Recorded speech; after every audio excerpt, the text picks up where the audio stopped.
You're listening to the Jiu Jitsu Lou Podcast, and I'm Lou Temlett. I'm guessing you're having a good day because either you've been on the mats, considering getting on the mats, or maybe taking yourself to train. I'm so happy you're here listening or watching this episode. Please don't tap out before the end.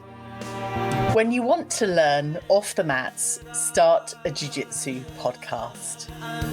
I'd like to welcome me, myself, and I to my 30th podcast. I hope you're all well. It's really great to be here and reflect on my recent competition experience. Now, it's been 16 episodes since I last did a solo episode, and it's a number of days since I got back from my first competition, and it's taken me a little bit of courage to set up my kit and start recording this particular episode. After coming back from Barcelona, yes, Barcelona, for my first competition, I was really fired up and ready to go again and really enthusiastic.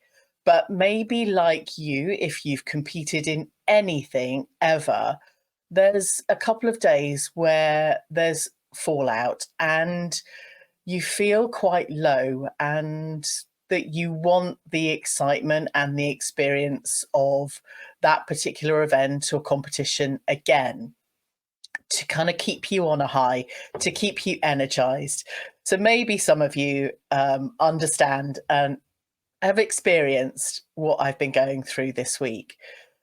But today I want to talk about my experience as a female competitor, registering for the competition, being a mum who competes, the logistics of getting to a competition with or without your children, the worries, the preparation, the support behind you, the expectations we put on ourselves.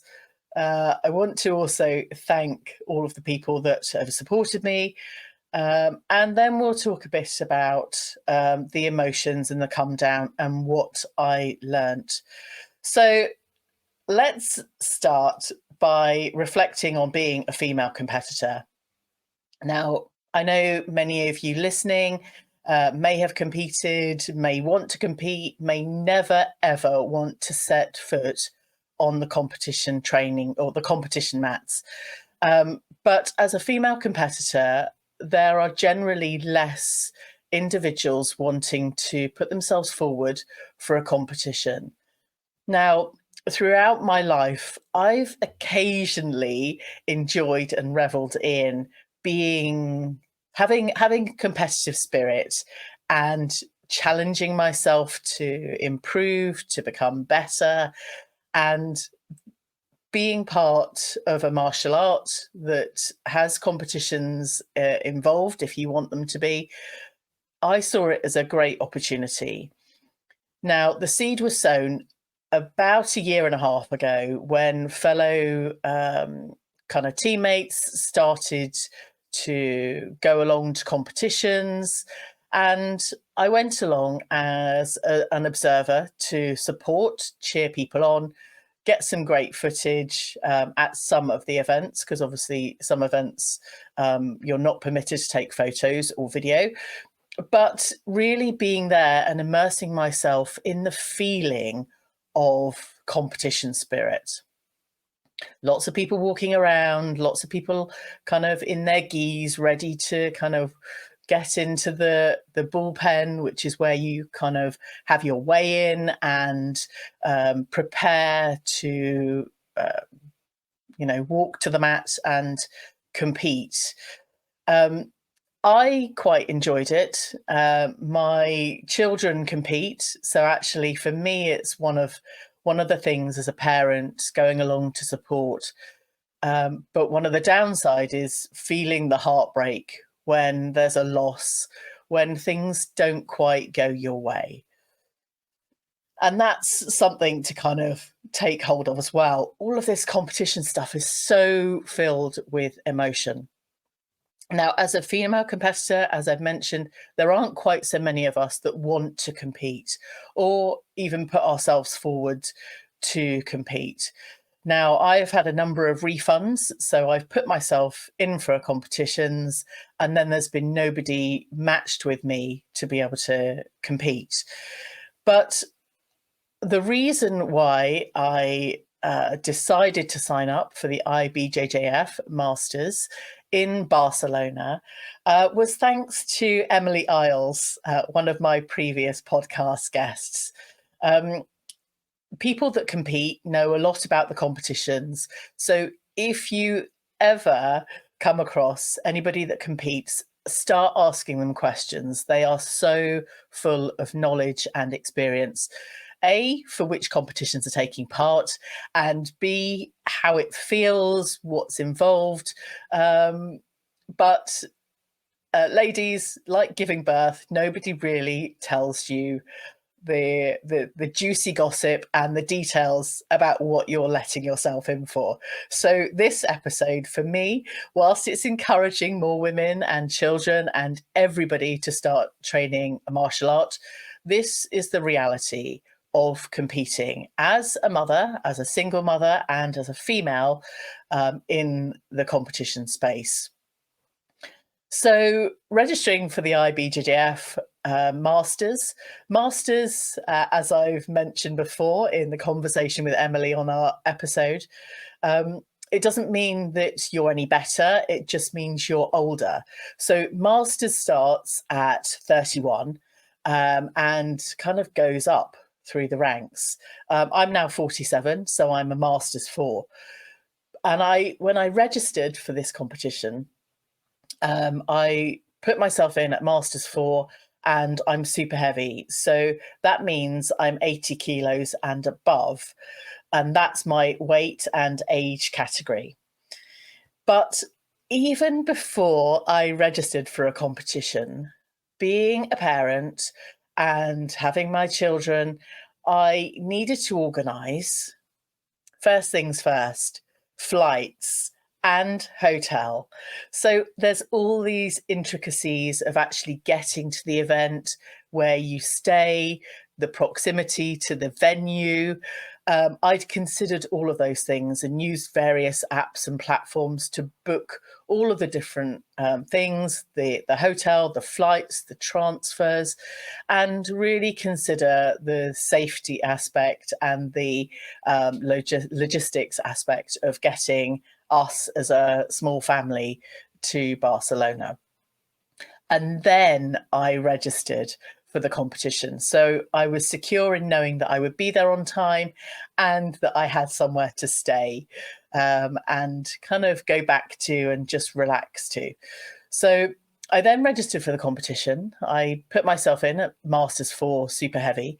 And for a number of weeks, maybe a month or more, there were no competitors in my category. Now, the reason why I put myself in for a competition was to actually have a match. Now, one of the things I learned along the last couple of months was that I would be awarded a default gold medal in my category if there was only one myself in that kind of category. But I'm not going to go to Barcelona, in a most amazing city, and make all of that effort just to take a default medal. Now, that meant that I needed to drop down at least 2 age categories. So I dropped down to Masters 2. So initially I was quite fearful about doing this, but being matched and fighting with someone 10 years younger, I don't have the body of a 30-year-old. I don't have the mentality of a 30-year-old. I'm very much in the mindset of development, recovery, and kind of responsibility in my kind of late 40s. So it was a big thing to shift. And thank you to one of my listeners who encouraged me to make that step down to a Masters 2, or step up, I should say, because it was one of the best things that I decided to do. My training being a parent, I train 2 to 3 times a week and do the competition class. And actually, any more is not quite logistically possible with all of the school activities, all of the children activities, work, and other things. Oh, throw in that mix a house move. So, whilst life is great, when you start making changes, there are often lots of changes that happen around you all at the same time. And it felt like a real test to keep everything going as if, life was normal and, carrying on. So there I am, registered for Masters 2 and super heavy, and I'm starting to have a number of competitors. Now, when it got to being in Barcelona, there were 2 other competitors, which meant there were 3 of us. And whilst that's great, my mind went to, okay, gold, silver, and bronze. I knew that if there stayed 3 of us in our category, I would walk away with a medal.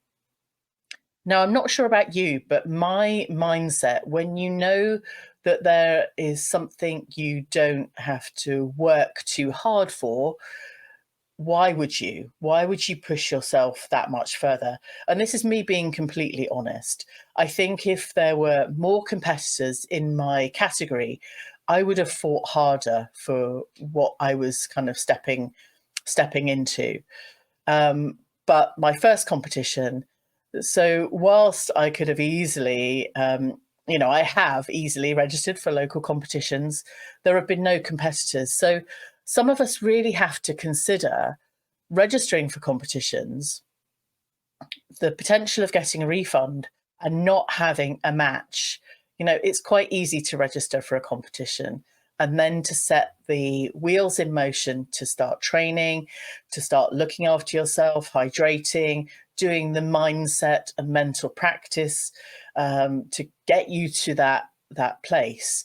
But yeah, it's another step when you actually do have competitors. The heat gets turned on, but like I was saying, maybe the heat wasn't on quite so much. So there I am in Barcelona, having arrived. I, as a parent or anyone organising an event for more than yourself, more than a couple of people, there are things that you need to consider. All of the packing, all of the preparation. Anyway, we got to Barcelona and it was amazing. Arrived at our hotel and could see the venue directly from our hotel, which was fantastic. And the next morning, wandering over to the venue. Again, checking online to know that there were a number of competitors and seeing the lineup. So on the Saturday, there were black belts, brown belts, and purple belts. So all of the higher ranked competitors competing on the Saturday. So me and the children wandered across and were immersed in such a big event. I did a few calculations and worked out that my match on the Sunday was match 65, and that there were still matches after mine. There were 10 matches. So I reckon there were around 700 matches each day, which is a massive, massive undertaking. Yes, it's an IBJJF, which is kind of the international Brazilian Jiu Jitsu Federation organization. And they are very, very skilled and professional at all of their venues. And that was one of the things that I was really impressed with.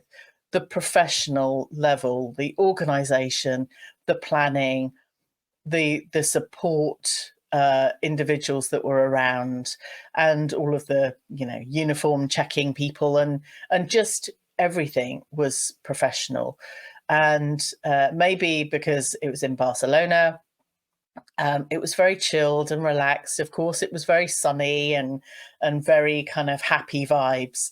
But being in such a massive venue with 10 mats and staged seating in a sports venue was just incredible. We all enjoyed watching a number of the matches on the Saturday and kind of preparing myself mentally for my match on the Sunday. So I managed to have a look online, see the pre-schedule event or the pre-schedule, which day, and then it wasn't until the Friday before, so competing on the Saturday and the Sunday, the Friday the schedule came out, which is not unusual, but when you're wanting to plan and organise many things in your life, as in, when am I going to have time to do some sightseeing with the children? How can I keep them entertained so they don't get bored, and allow them to really enjoy the city for all it's worth?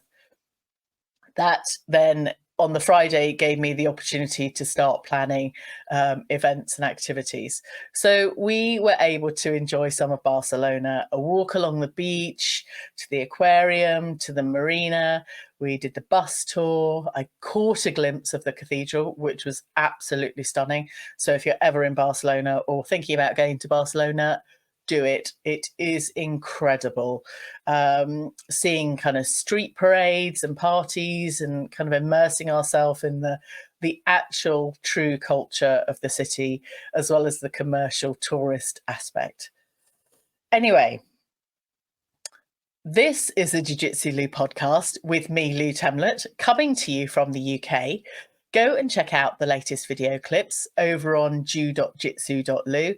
And as you're listening or watching on your favourite podcast platform, I'd really appreciate you dropping the show a 5-star rating.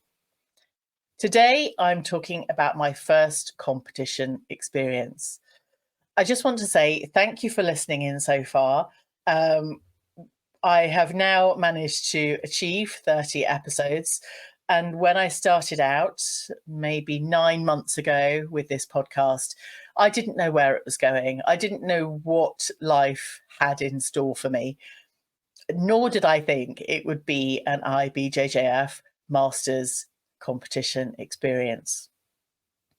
So the Sunday came along. I was able to meet up with a couple of my Instagram followers. So thank you very much for reaching out. It was great to see you at the venue. And I just want to say thank you so much for your support and encouragement. It really does help to reflect when you go through life and you make decisions and you just progress step by step as if everything's fine and everything's normal and that's how life should be. And of course, that is how life should be. But I want to thank you for your support and encouragement because it makes life just that little bit nicer. So thank you all. You know who you are. I won't name you right now, but I respect your privacy and your support and encouragement. So comes to the competition day. I'm in my gi, I'm ready. I just want to talk about IBJJF rules. One of the new rules that I noticed, that's really important as well, to acknowledge and review the rule set of your competition. But one of the new rules was not for anyone, I guess, to not wear makeup that would stain an opponent's gi. Now, I do wear makeup to make me feel a bit more even and alive every day. And actually, I take it as me time. But I walked onto the mats and went to the venue that day with all but a little bit of eyebrow pencil and some mascara. And I'd caught the sun a bit the day before, which was lovely. So feeling very fresh-faced, I walk into the bullpen. One of my friends is looking at the screen, making sure that I can kind of proceed. And they check your uniform. So the thickness of your uniform, and if there's enough gap down the inside of your arm on both sides of your gi. Now, my gi is massive. It's been shortened, but it's still very spacious on me. So that was fine. They check your nails, obviously, nice and tidy and trimmed. And I was really heartened, actually, being a female, super heavy. I don't have an issue with my weight. I'm 100 kilos. I'm quite comfortable in my own skin. And I wasn't asked to step on the scales, which I thought was really quite respectful. So anything over kind of 80 kilos in the super heavy, I was quite pleased that I didn't have to go through that. I know some other people might feel quite embarrassed about stepping on the scales. In my mindset, maybe a month or two ago, I was worrying about it, but actually it wasn't something I needed to worry about. And then kind of in the waiting area, waiting to walk down to the mats, identifying mat number 7, person with the bib number 7 on. He came and identified me, knew that it was me, that he had to walk down to the competition space as well as my opponent. Everyone's very, very kind of closed. It felt like when we were waiting, that nobody smiled, nobody looked at each other. And I was feeling quite jovial, quite happy, and, wanting to connect. Yes, I'm in my kind of competition space and feeling like life's okay. Anyway, one of my children filmed me as I was walking down from the waiting area down to my mat. And that for me felt amazing. I caught the eye of one other kind of super heavy male competitor. And, it's really nice when you are acknowledged. And there was a knowing, there was a gentle nod and a good luck wish. Which was really nice, because going out to Barcelona with my children, I didn't know anybody. I didn't have a whole team with me. I was completely on my own, and this was my very first competition. So at the last kind of point, it felt a good place to be. Standing on the mats, knowing that, or standing off the mat, ready to walk on. The judge, who I'd kind of seen the day before and during that day, then waved me and my competitor opponent onto the mats. And I wasn't really quite sure. All of this footage is, of course, was live streamed onto YouTube and is available. I will put in the show notes my 2 matches. So if you are interested, you can go and have a look. So starting off with the kind of my tactic, I knew that what I wanted to do, I had in my mind, but it became a frustrating experience. I couldn't achieve anything. I couldn't do any takedowns. I struggled to do, maybe I could have pulled guard. Okay, I could have pulled guard, but there was a tussle, there were grips, there was movement, but there was no takedown, there were no progression. And in my first match, we were reset 3 times. And then my mind went straight to, how can I progress this match so that I'm not getting penalties, I'm not being disqualified for stalling. So I decided to pull guard. Now, of course, if you train martial arts and have been in a competition experience, for me personally, I don't necessarily like being on the bottom, but also it's one of my most practiced areas in Jiu Jitsu, being a white belt. And, it's not that easy, but when I'm on top, what do I do? There are lots of different maneuvers, but it's then keeping the pressure. Anyway, so I'm on the bottom. she's on top, and don't know, it felt like a blur. Please do go and have a look at the footage. I felt like it was a kind of good experience. And, I was grateful to be there more than anything, to have myself, my young children in another country, actually on a competition mat competing. I was grateful. I'd already got to my place of success. And my aim was to have a match and was to get through the whole of the match time without tapping out. And I did that twice. So for me, I am overjoyed. Next time might be different. And I will continue to learn and grow from all of this experience. But I did walk away with a default gold. I didn't win either of my matches, but I lasted out the duration and felt like, yes, I could have done better. There were lots of learning points: being more aggressive, a taller posture, maybe some other takedowns, which I have since learned during my classes this week.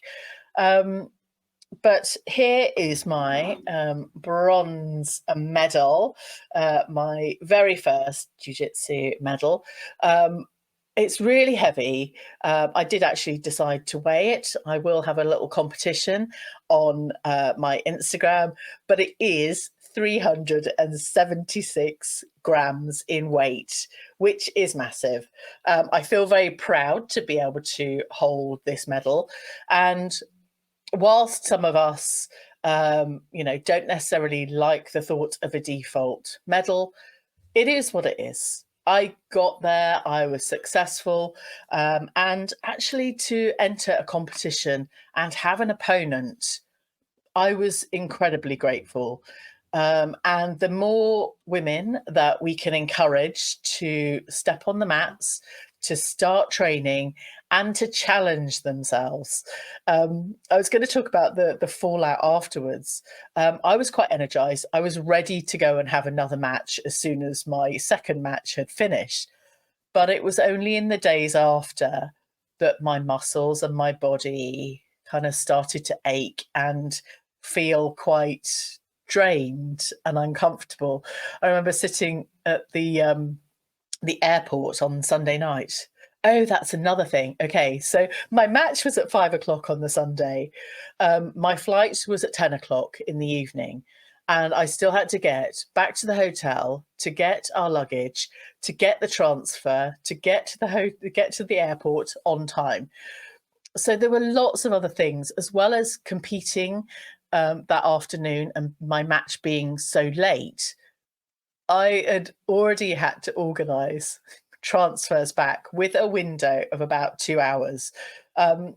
So when you go and compete, it is an absolute luxury just to focus on your competition game and your experience and your preparation, let alone all of the logistics, the travel and the transfers and everything else that go along with that. And my heart goes out to anyone that competes that has to deal with all of those extra things, because it's a mind that is then being taken away from the capacity you have to focus on training and competing.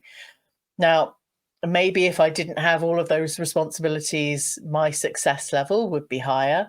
But I'm grateful that I was able to take part and have the experience. I will continue to compete. There is a cost. Don't get me wrong, these things are not free, easy, cheap. There are barriers to break through: financial, emotional, physical. It is not the easiest thing in the world. And I think some of us make it look incredibly easy and streamlined, because we have to focus on so many things in our lives and get everything organized. But I just want to say thank you to all my listeners, to all of you out there listening, and to all of you that I met in Barcelona and that supported me prior to the registration of my competition and encouraged me to push forward to see what I really wanted to get out of this experience.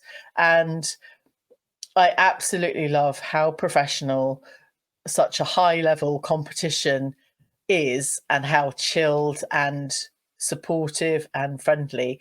But you know what? Going into all of these things, if you have the right mindset of kindness, fighting spirit, all of those wonderful things that make being a human much nicer and kinder, then we are all successful in that space. So what's next? Another competition. It's very easy to register for competitions. To get an opponent is another challenge. I will continue holding out for my next opponent and look forward to seeing everybody else's competitive journey. There will be more, and keep going, all of you that have stepped foot on the competition mats. If you haven't, go and give it a go. I really would echo the words of my professor and encouraging you to give it a go. If it's for you, then go ahead. If it's not for you after that first competition experience, then that's okay. But I would encourage you to go and experience a high level competition venue, organization experience, because it makes such a difference to how you might feel throughout the whole of the thing. And if anyone needs me to help organize logistics for their next match and encouragement, I'm more than happy to hear from you. Anyway, I hope you enjoyed this episode. Thank you for listening to a solo episode. I may not be doing another solo episode for a while because I've got a great range of guests upcoming. And I just am so grateful for you listening and following my journey. I will be continuing to train, continuing to register for competitions in the hope that there are more opponents. Like one of my guests reflected, you know, they felt nervous about coming onto my podcast. Each time I record, there are no nerves. I enjoy every single recording. And I took that, enjoying every single recording, enjoying walking onto the mats, kind of with whole heart and good feeling. So for me, there weren't nerves. It felt quite normal, actually. I played through so many times in my mind the process of walking onto those competition mats, getting my grips, getting my second grip, moving through. And whilst, you know, it didn't quite go to plan, do any competitions go to plan?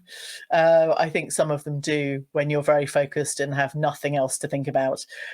But I value all of your feedback and support, so thank you for that. And once again, a special thanks to everyone that supported me throughout my journey so far. Long may it continue. And just thank you for telling your friends about this show. And as soon as this episode ends, I'd really appreciate you dropping the show a rating and a review. Thanks again for listening. Catch you on the next episode of the Jiu Jitsu Lou Podcast.